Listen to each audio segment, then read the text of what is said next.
Olá, muito boa tarde para você. Eu sou Rafaela Vivas, estou de volta agora com mais uma edição do JJ Entrevista. Hoje nós vamos falar como fica o 13º salário dos trabalhadores que tiveram a jornada reduzida ou o contrato suspenso por conta da pandemia da Covid-19. O 13º ele foi criado em 1962 por meio da Lei 4.090. Esse pagamento é uma garantia aos trabalhadores com carteira assinada. Em 2019, o benefício ele injetou na economia brasileira mais de 214 bilhões de reais. Tranquilidade no bolso de 81 milhões de brasileiros. O cálculo para o pagamento é feito a partir do tempo de serviço prestado ao longo do ano em uma mesma empresa. Este ano, com a pandemia, o cálculo ficou um pouco mais complexo e novas regras foram implementadas.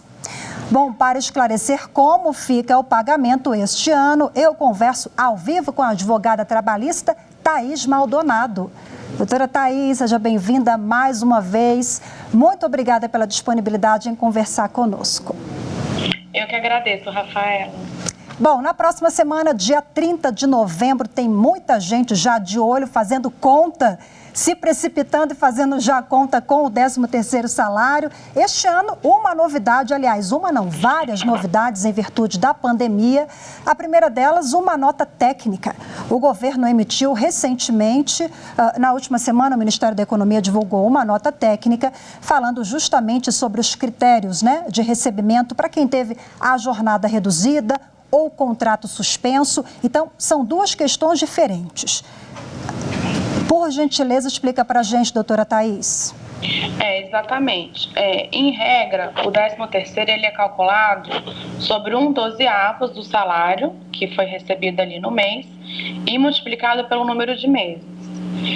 E aí o governo fez uma nota técnica fundamentando que o 13º deveria ser pago de forma integral, mesmo para aqueles empregados que tiveram a redução da carga horária com a redução do salário, que é uma das exceções à diminuição do salário. Você diminui os vencimentos proporcionalmente à divisão da carga horária. Só que a própria nota técnica reconhece que o tema ele é complexo e ele fundamenta esse posicionamento nos princípios, da irredutibilidade salarial, da proteção do trabalhador, dentre alguns outros. Mas a própria nota técnica, ela reconhece também que se for usar a literalidade do artigo da lei que instituiu a gratificação natalina, o 13º seria prejudicado. Ela fala que a intenção do legislador é pagar o 13º justamente no final do ano para que o empregado receba um salário maior, depois de 12 meses de trabalho. Então, apesar de ter essa nota técnica pelo governo, eu acho que a matéria ainda precisa ser melhor discutida. Outro fundamento que a nota técnica traz para o pagamento integral do 13º é que ele fala que parte do valor desses empregados que tiveram a redução da carga horária foram pagas pela empresa e outra parte teria sido paga pelo governo mediante o auxílio, Então, o cálculo, no final das contas, a gente precisa amadurecer isso na jurisprudência. Quer dizer, 70% foi pago pelo governo em casos de afastamento ou redução de jornada? Esse seria o caso de redução de jornada. Nos casos de afastamento, em que teve a suspensão do contrato de trabalho, que são aqueles casos em que o serviço não é prestado, não contabiliza para cálculo do 13º, ele receberia proporcional. Falando em proporcional, doutora Thaís, eu vou pedir licença agora da nossa conversa, porque nós preparamos algumas telas para mostrar para você que nos acompanha uma simulação aqui, como ficaria esse pagamento, como vai ficar de acordo com os meses trabalhados. Nós temos a tela aqui. Vamos dar uma olhadinha na primeira tela. Bom, simulação do 13º para contratos suspensos. O salário mínimo, R$ 1.045, então suspensão de contrato por 3 meses. Se você só trabalhou este ano durante 3 meses, então você vai receber quanto? R$ 783, só para a gente ter uma média aí, porque o 13º, ele é multiplicado pelos meses trabalhados. Vamos dar uma olhada aqui na próxima.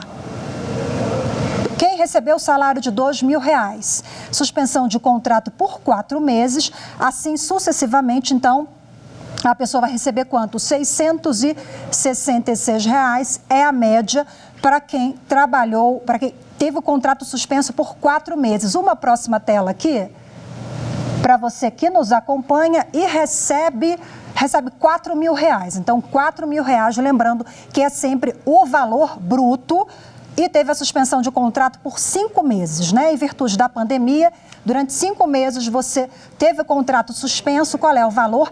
R$2.333. Como é que a gente chegou a esse valor? O valor bruto, ele é dividido por 12, um ano inteiro, que geralmente quem trabalhou o ano todo recebe esse valor bruto a mais.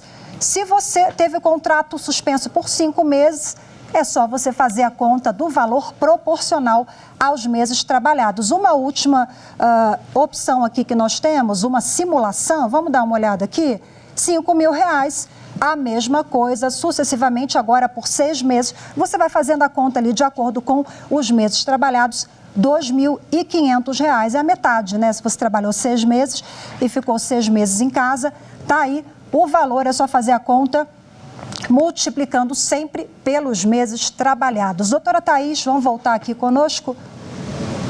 Rafaela, com relação aos cálculos até me ajuda nisso, né? Porque, assim como os trabalhadores, eu tenho muitas dúvidas também se é de fato esse o cálculo que nós apresentamos aqui. De novo, vamos voltar à nota técnica, que a nota me parece um pouco dúbia, né? Na regra geral, é importante destacar que o 13º, se a pessoa trabalhou por 15 dias, não precisa ser o mês inteiro. Se ela trabalhou 15 dias dentro de um mês, ela já contabiliza para efeitos de cálculo de 13º como se um mês fosse. Então, por exemplo, nós estamos em novembro, né? Ela trabalhou até 15 dias dentro do mês de novembro. O mês de novembro entraria nesse cálculo dos meses a serem multiplicados. Porque eu falei o ano inteiro, então fica a correção, a observação aqui da doutora Thaís. Não, se você trabalhou um mês na empresa, você tem direito a receber, então, proporcional. Se você trabalhou o ano inteiro, você vai receber um salário inteiro a mais. É isso, um salário bruto, claro.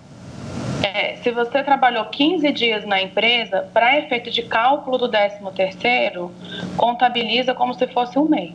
Uhum.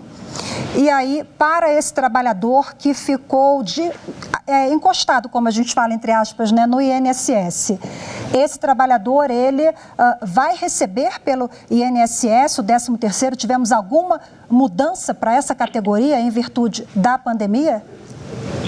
Não, quem teve o contrato suspenso, quem fica encostado, geralmente por auxílio-doença, é caso de suspensão do contrato de trabalho. Então, ele receberia proporcionalmente. Eu pergunto isso, doutora Thaís, porque esse ano nós tivemos, né, aquela greve dos peritos. E aquilo atrasou muito inúmeras perícias, né? Nós conhecemos, quem não conhece alguém, né, que ficou afastado do trabalho, apto a voltar, mas não conseguiu fazer a perícia em virtude da greve. Não há nenhuma flexibilização mesmo nesses casos. Se ele estava apto a trabalhar, geralmente a gente vai para o acordo, né, entre o empregado e a empresa. Se ele, às vezes a gente tem um banco de horas, né, vai depender mais assim de uma análise do caso concreto. Se teve alguma negociação entre o empregado e o empregador, mas o mais importante a se ater é o período no qual o contrato ficou suspenso. Doutora Thaís, quem recebeu as férias de forma antecipada, isso é muito comum, né? O trabalhador, ele pode fazer essa opção. É um acordo entre o trabalhador e a empresa ou tem uma lei vigente? É um questionamento. O outro questionamento dentro da mesma pergunta, essa pessoa que recebeu as férias lá em janeiro, antes da pandemia, como é que vai fazer agora? Desculpa, férias não, 13º. Tá, o 13º, como você mesmo bem explicou muito bem, Rafaela, ele tem que ser pago em 2 parcelas, sob pena do empregador pagar a multa.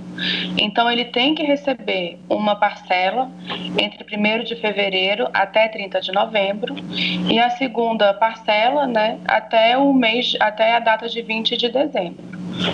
Com relação ao 13º e às férias, o que pode ser feito é, caso o empregado tenha interesse e faça o requerimento até o mês de janeiro do mesmo ano, ele pode receber a primeira parcela no mesmo mês em que ele tirar as férias. E uma coisa que é importante a gente destacar é que se as datas de vencimento das parcelas do 13º cair no final de semana, o empregador é obrigado a antecipar, sob pena de pagar multa. E também, se ele não pagar em duas parcelas, se ele pagar somente uma parcela, por exemplo, ele também paga multa. A senhora está frisando muito bem essa questão das duas parcelas, mas algumas empresas elas fazem a opção em pagar o valor inteiro no dia 20 de dezembro, que é o prazo máximo. Ou seja, essa prática, sob o ponto de vista da lei trabalhista, então ela não é válida, ela não está de acordo?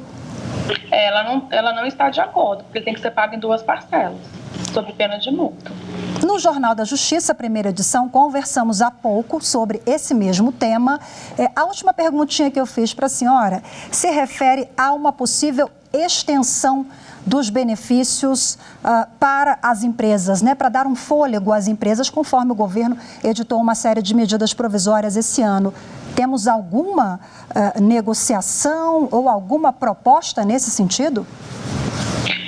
Isso são análises de políticas públicas que vão surgindo conforme a necessidade das empresas e do governo de manter os empregos, né? Para causar menos desemprego. No momento, eu não tenho conhecimento de novas políticas públicas que foram feitas em relação à pandemia. O que se aponta seria esse 13º, porque é uma nota técnica que foi construída em conjunto com a Secretaria de Política Pública, né? Temos a lei da pandemia que foi criada, a lei 1420, é isso? Tem uma lei de julho, né, desse ano, se eu não me engano. E essa lei, sob o ponto de vista trabalhista, o que versa essa lei? Quais os principais pontos que a senhora destaca? Essa lei ela trouxe pontos relevantes nesse período de incerteza sobre os benefícios a serem concedidos, né, sobre a suspensão do contrato de trabalho, a redução da jornada, qual que é a parte do governo, qual que é a parte da empresa. Buscou aí tentar suprir umas lacunas, né?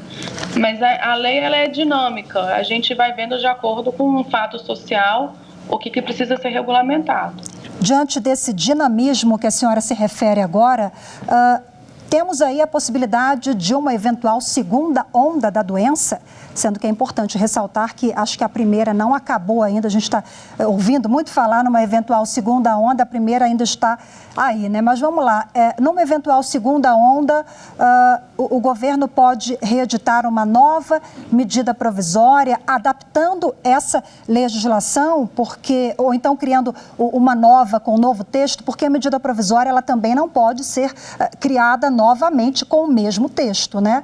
Temos essas questões ali. A medida provisória ela pode ser feita e tem que ter um estudo técnico a respeito dela. Tanto é que é proibido você inserir na medida provisória ou em leis ou medidas provisórias que sejam convertidas em leis, assuntos que não sejam daquele estudo, né? Mas sim, tem se falado muito em segunda onda, a gente tem visto isso em outros países, como Londres, por exemplo, em que voltou a pandemia de uma forma até assim mais forte.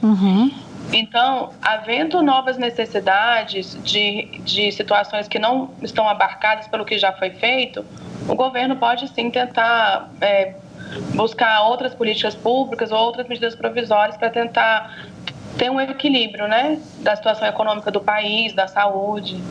Doutora Thaís, a senhora falou em equilíbrio, né? Vou pegar esse gancho para lembrar da reforma trabalhista, 3 anos em vigor, não é? Ela preza pelo diálogo entre o trabalhador e a empresa. Em vários momentos ela cita essa questão do diálogo quando, por exemplo, a negociação de férias, de hora extra. Nós conseguimos ter um equilíbrio entre trabalhador e empresa? Sendo que temos aí uma balança, essa balança ela está equilibrada. Em tempos de pandemia, nós tivemos aí uma alteração drástica nessa balança, me parece, né? Rafaela, acho que eu nunca consegui esconder de vocês o que eu penso sobre isso, né? A reforma trabalhista, foi bom ela ter prestigiado as convenções e os acordos coletivos.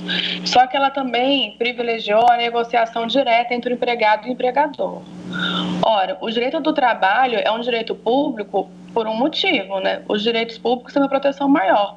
Existe uma vulnerabilidade do empregado frente ao empregador, porque ele depende daquele salário. Então, você não tem uma relação de igualdade para negociar livremente, né? Por exemplo, um exemplo que eu tenho uma crítica é o teletrabalho. A CLT ela colocou o teletrabalho lá e falou que as negociações serão feitas entre o empregado e o empregador. Mas, na minha visão, o empregado não tem uma igualdade de condições para negociar livremente com seu empregador, porque ele tem uma relação de vulnerabilidade, né? Agora, graças a Deus, com relação ao 13º, as convenções coletivas, os acordos de negociações não podem suprimir direitos. A reforma deixou isso muito bem claro. Inclusive, o 13º, ele tem uma proteção constitucional, né? Ele está ali no artigo 7º da Constituição Federal. Muita gente até discute se é cláusula pétrea ou não. E, na minha visão, apesar dele estar no artigo 7º e não no artigo 5º, ele é, sim, cláusula pétrea, né? Ali nos primeiros artigos, a Constituição foi dividindo os direitos fundamentais e ele dividiu as garantias individuais, que estão lá no artigo 5º, que é para você frear o poder do Estado em relação ao indivíduo, né? E ele colocou os direitos sociais no artigo 7º. Então, o 13º, ele não pode ser suprimido, nem colocado de uma outra forma diferente do que prevista, ainda que em acordo coletivo. Quer dizer, qualquer debate em torno da mudança do 13º do recebimento, esse ano nós temos sim essa peculiaridade, em virtude da pandemia, a gente mostrou aqui, né, a continha que deve ser feita, mas até 31 de dezembro de 2020. No ano que vem, independentemente de vacina ou não, volta tudo ao normal.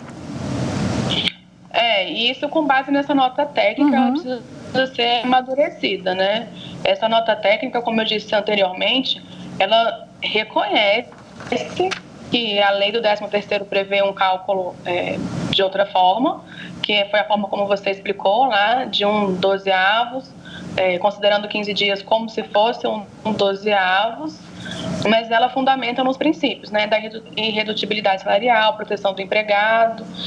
Por isso que eu reforço que precisa ser amadurecida uma discussão jurídica em torno dessa nota técnica e que ela tem um viés mais de política pública do que com base na lei do 13º.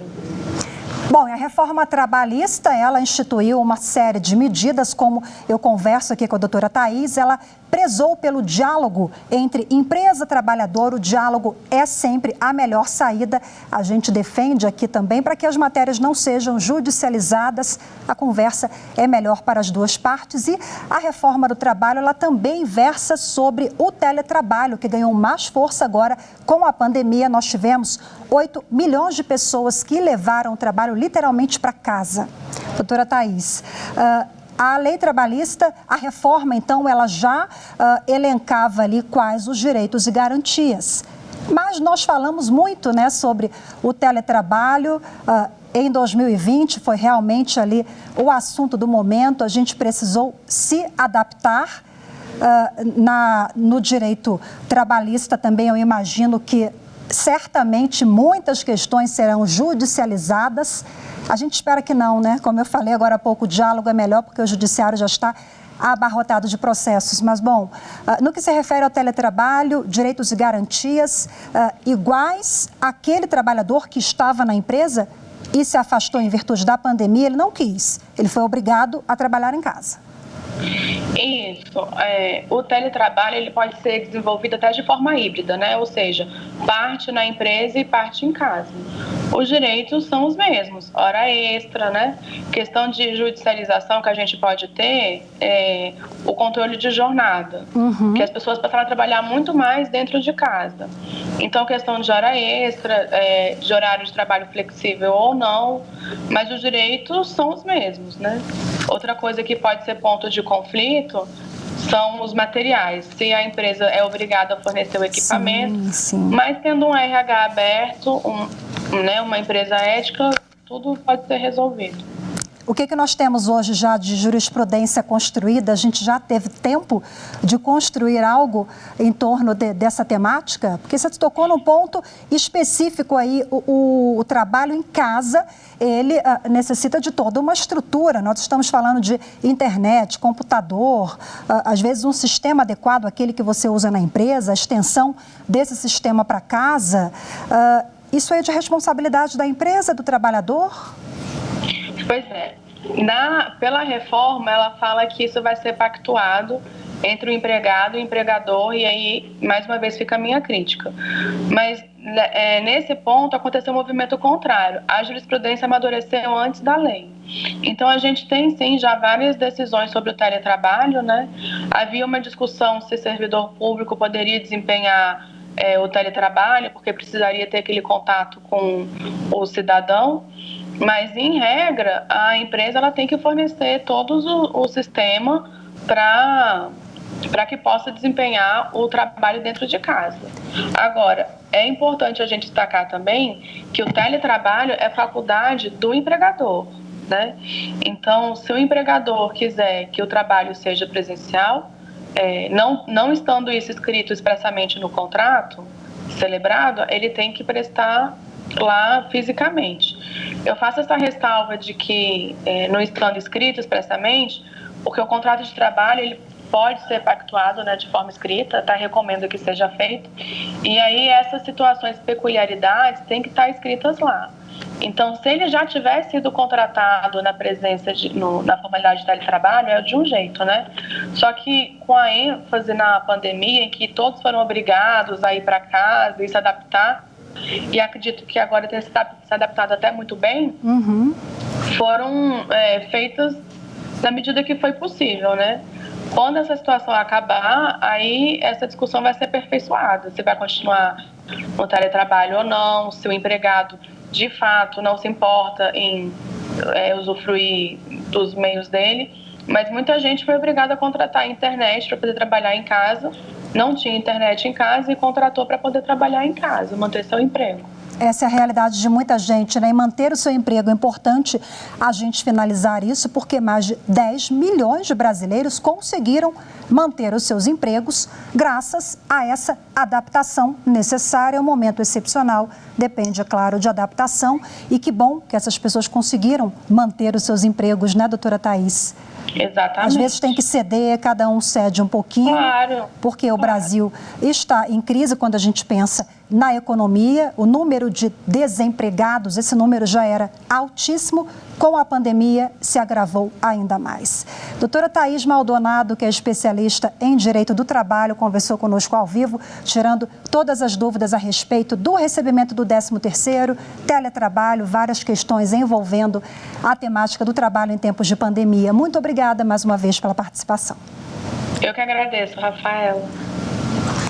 E muito obrigada a você também que acompanhou mais esta edição do JJ Entrevista. Nos vemos na programação da TV Justiça. Tchau, tchau.